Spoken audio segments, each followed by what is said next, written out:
Why I'm clear under pressure. There are certain situations that completely overwhelm people. Rooms that are loud, timelines that are tight, and environments where too many things are happening at once. And for reasons that took me a long time to understand. Those are the moments where I feel the most clear. Like, not calm in a detached way, but clear. Clear in a very focused and very practical way. It took me years to realize that this wasn't random and that it wasn't something that I needed to fix. It was simply about how my brain works. And so this is about that. It's about why pressure doesn't really rattle me and why structured chaos is where I actually function the best. Now let's get the science out of the way. ADHD and autistic brains excel at what's called divergent executive function. Now, basically, that's the ability to process multiple streams of information at once. We can anticipate outcomes and detect patterns and react quickly, to these new variables and things that are happening. In a room full of moving parts or emergencies or last minute changes, this isn't chaos to us. It's our playground.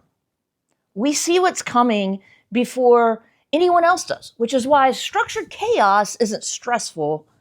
It's actually a superpower. In other words, my brain doesn't really like quiet systems that much, although it loves to be by myself and I need lots of rest and such to recover. But the brain of mine likes movement, and it likes things that are already in motion, and it likes situations where paying attention actually matters. That's when my brain settles. Structured chaos makes me clear. Like, I have noticed this most in live situations, especially events where everything shifts in real time. The moment things stop being, theoretical and actually start happening, action, my brain just settles. Other people tend to speed up those moments. And for some reason, I tend to slow down.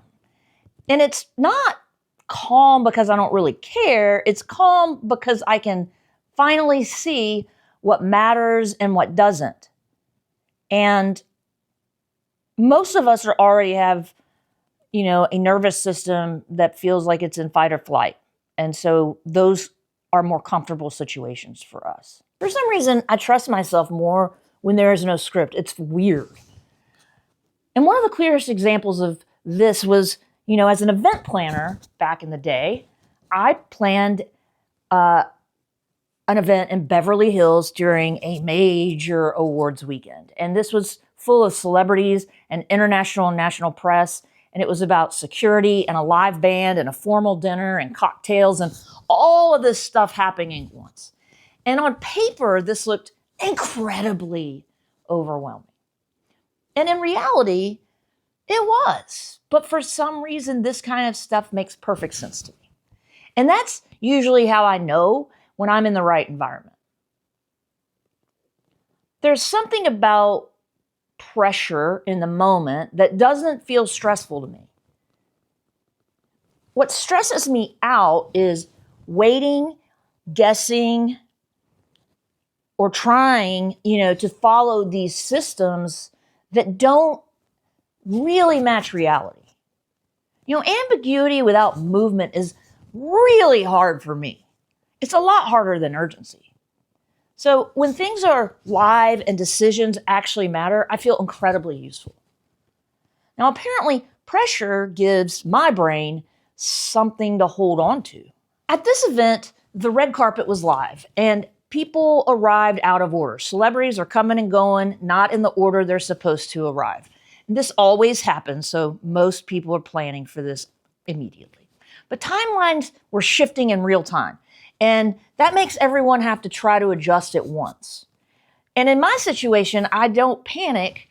It makes me really watch. When no one notices something's been fixed, that usually means you did really well. Now, of course, There were also the very ridiculous VIP dietary requests. The no peanuts, no soy, no dairy, no gluten. And one of these requests required a very specific kind of bread. And by the time the handlers asked about it, everything had already been handled. Because anticipating needs quietly is much easier than reacting loudly. And especially in a situation like this, it's also a whole lot less dramatic. We even had live animals at this event. And if you know anything about Hollywood, animals and children are not something that most people want to work with. This should tell you exactly how this event was going. And at one point, one of these infamous animal guests, a llama named Lucky, decided that the flower on the lapel of one of our celebrity guests looked delicious and leaned in to eat it. And yes, it disappeared. But what's funny is that the guests really never knew. And our team kind of just slipped in and corrected everything and moved forward. And there were just no pictures and everything just went smooth. The team that I work with in these moments is incredible. They are incredible. They move efficiently, calmly, and without unnecessary drama. And everyone knows their role, and everyone feels like they're just doing their own thing. And anybody that knows me knows that I feel like if we're working together, you are an expert at what you do, and I should just let you do it. Now, somehow, everything gets done, even though people are doing their own thing.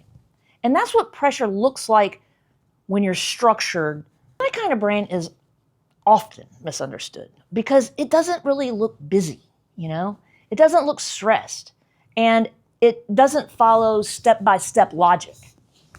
And just because I look calm, that doesn't mean nothing is happening. It usually means everything is happening. It took me a long time to realize that this isn't something that I need to manage or soften. This is my brain. It's something that I need to trust. My brain, and maybe yours, wasn't built for quiet systems. It was built for movement and pattern recognition and clarity under pressure. And once I stopped fighting that, things got so much easier. They got so much more enjoyable. Now, does your brain work best like this or in another way? Tell me in the comments. Or tell me about a moment that felt chaotic. To everyone else, but made perfect sense to you.